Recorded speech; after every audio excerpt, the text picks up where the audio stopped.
Bismillahirrahmanirrahim. Assalamu alaikum, my dear students. Hope you will be fine. आज हम class 8 में हमारा टॉपिक का जो वही है कंटिन्यू, हमारा टॉपिक है कंबस्शन।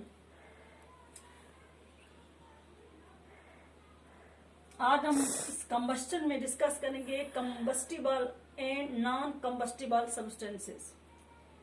कंबस्शन मैंने आपको सिखाया बेटा, combustion means burning which always take place in presence of oxygen.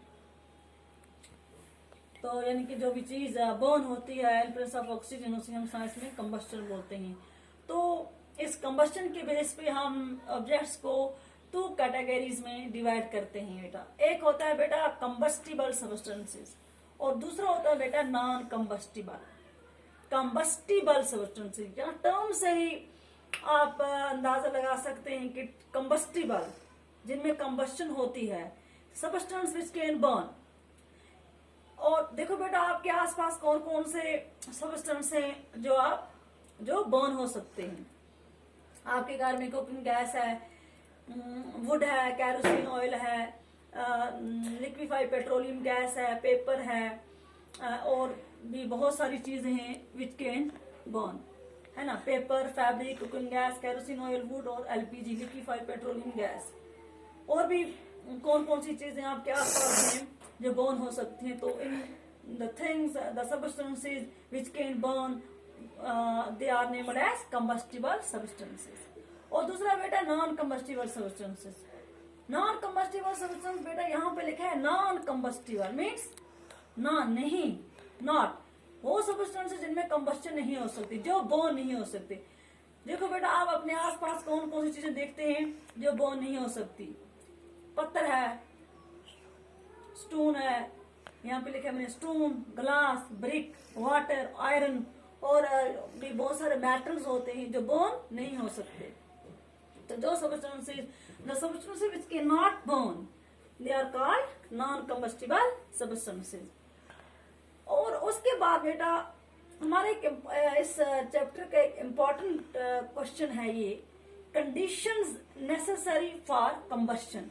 यानी कि जब कंबस्शन होगी, जब भी कोई चीज बर्न होगी, तो उसके लिए कौन कौन से कंडीशंस हैं जो जरूरी हैं, यानी कि उन कंडीशंस के बगैर वो बर्न नहीं हो सकती।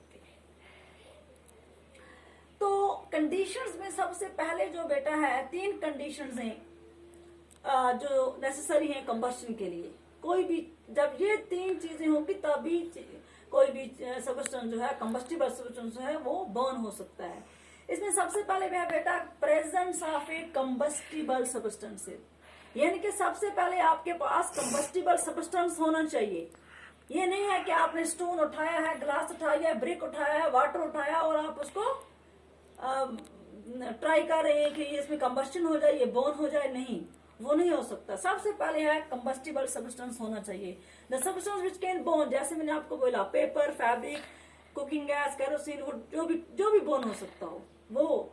दूसरा पॉइंट है बेटा supporter of combustion means air, oxygen.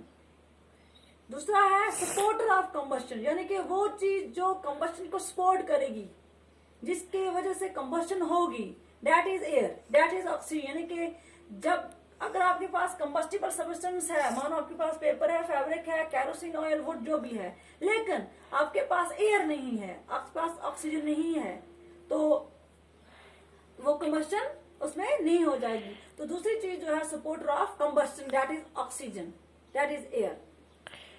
Then third point जो है बेटा वो है heating the combustible substance to its ignition temperature. 2 चीजें होगी, कंबस्टिबल सब्सटेंस का होना और सपोर्टर होना, यानी कि ऑक्सीजन का होना।